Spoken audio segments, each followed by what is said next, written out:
Hi, this is Melly. Welcome back to another episode of Melly Chats. If you're new, welcome. And if you are returning, thank you for returning for the next installment. In this next installment, we are going to be talking about the weighing game.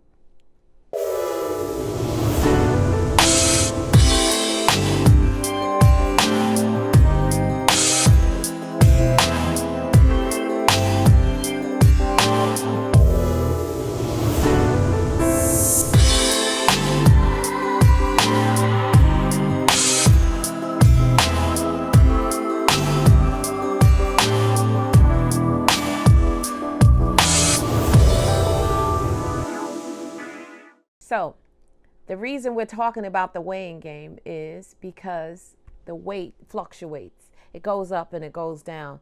And what we're trying to do is talk about my story about how I'm planning to stabilize my weight and get out of the weighting game and get into the healthy eating game. The first and foremost we want to talk about is what exactly is morbid obesity, because this is the stage that we need to discuss in order to understand why I needed to get involved with VSG and the effects of VSG. So, according to the Cleveland Clinic, Class 3 obesity, formerly known as morbid obesity, is a complex chronic disease in which a person has a body mass index of 40 or higher, or a BMI of 35 or higher, and is experiencing obesity-related health conditions. Class 3 obesity can contribute to the development of several serious health conditions, such as type 2 diabetes and heart disease. The good news is that the Class 3 obesity is manageable and treatable. And that's where my focus is today, on the causes of getting you to the point where you are in the weighing game.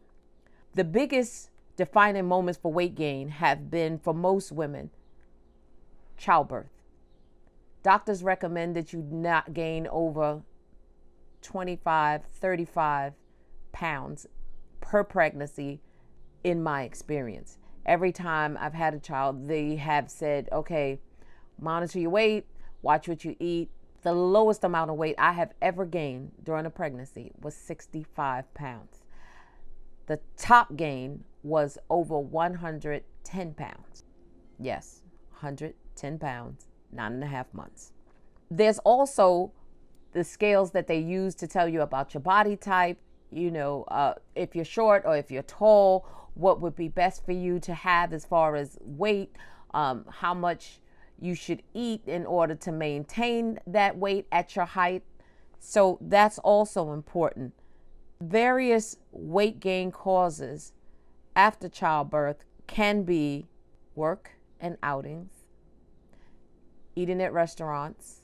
I know we talked about me going to restaurants in the first installment, but also when you had work outings, you go out, you eat, you drink, and you stay out with your coworkers to socialize. So that is also a time when you're eating when you shouldn't be, unless you're saving it for your dinner.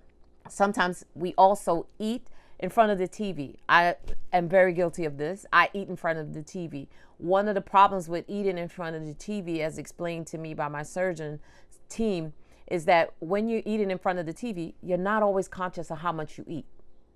Now, I know that sounds strange, but it's true, because you'll eat more while you watch TV. Not only do you eat more, you go back and forth from your seat to the kitchen, from the kitchen back to your seat, without really realizing how much you've taken in. And there isn't a conscious awareness of, I'm full. This is it. This is all I need. I'm full, because we're watching TV. So you need at least 20 minutes after you eat to make sure that your brain has sent the message from the stomach up to the head to say, we're full. Just think about that. Sometimes eating is just boredom. You're not hungry, you're not watching TV, You could just be bored. You're in the house or you're someplace and you're really not sure you want to be there. If there's appetizers or food around, you'll walk around, you'll mill around, and you'll graze.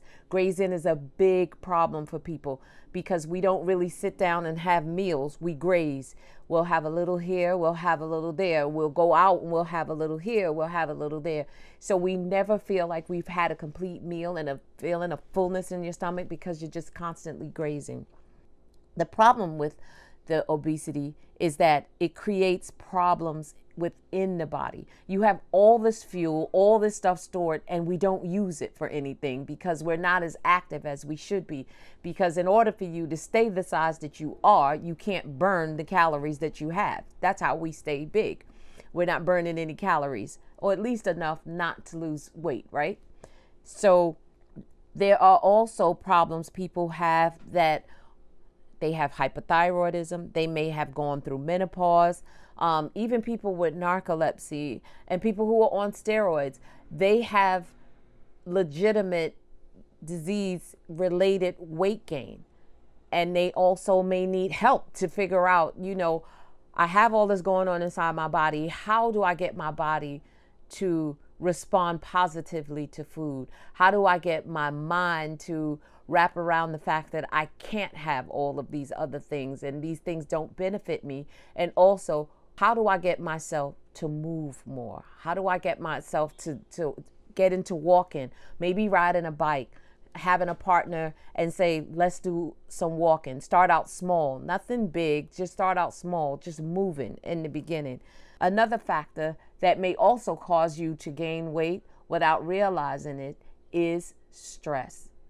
Stress eating, I find, in my experience, is very, very, very serious because stress eating lets you eat without being hungry, without realizing that you're eating so much, and you'll do it a lot more often because it becomes your go-to.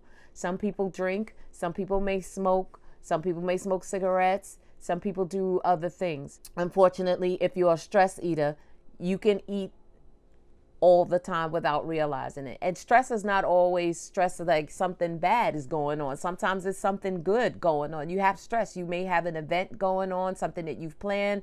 You may have a graduation. You may have a wedding. You may have something going on, and you could be happy, but you could still feel a bit of stress, and you could eat because it'll keep you calmer.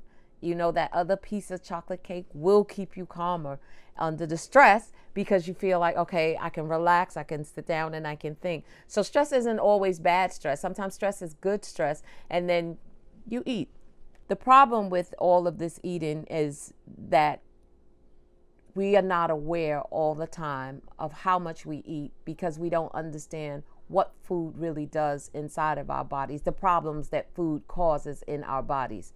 This is the reason it's so important to get your checkups, have your yearly evaluations done, do the blood work. I know it could be causing you stress on its own just to even think about it, but if you can, go in, have somebody do the work, check it out, give yourself a fighting chance because weight-related illnesses, disease are very real and very crippling if you allow them to continue unchecked in your life and in your body. For a lot of us, our weight is never steady. It's up and it's down and it's up and it's down. And we do this thing in our minds where we say, okay, I already ate it. I might as well have another piece. Or I already started it, so I might as well finish it. So this is the game we play with ourselves. And these are the games that we have to stop playing in order for us to become serious, dedicated, and focused on our well-being. Not just weight loss, but well-being, mentally, emotionally, and have a healthy relationship towards food. The weighing game was very serious for me. I had a series of diets. I have been on every diet that you could possibly name, except for the cabbage diet. I don't think I did the cabbage diet. I did Slim Fast. I've done weight loss pills. I've done Weight Watchers. I've done Jenny Craig. I've done the shakes. I've done the smoothies. I've done those different diets, trying to get myself attuned to switch out things. So I would say, okay, in the morning, I'll have just a smoothie. I won't have the bacon, egg, and cheese. I'll just have the smoothie.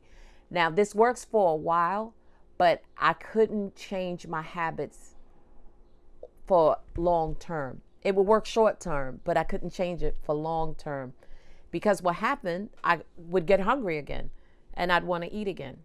The problem was not having the willpower to stop myself to say, hey, this is enough or that is enough. And also rewarding myself with food.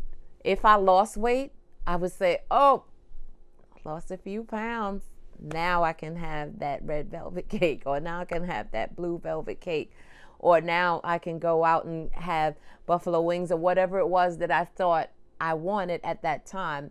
And I had to learn, you can't reward yourself with food. You just really can't, because it's a slippery slope. Because what stops you from rewarding yourself for everything with food? So I had to learn how to not reward myself with food. And it was not an easy experience. Oh, and relationships. I don't know about you, but being in love makes me hungry. I can eat so much more. And I'm happy. And I think being extremely happy, I don't think about the consequences of other stuff. And you get loved with food, the muffins, the pizza, the things that you go out and you go do, the hot wings, and you going out to eat, and being in love. And the courting part of it is a lot of eating and drinking, getting to know each other. And in that, you can also gain weight. So that was a lot of my response to being in a relationship.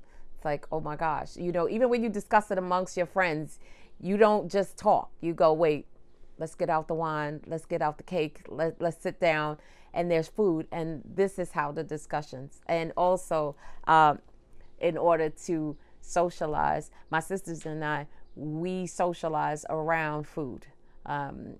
We get together, and in our get-togethers, there's wine, there's cheese, there's food. All the time. 90% of the time, there's pizza. I don't know why it's pizza, but for some reason, there's pizza.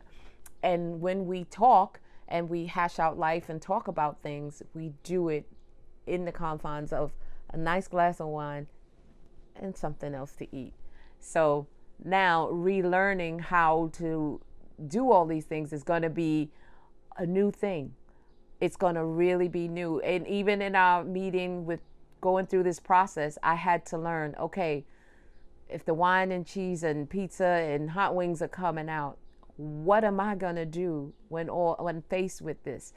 So that is it for today. Thank you again for tuning in for another episode, another segment of Melly Chats.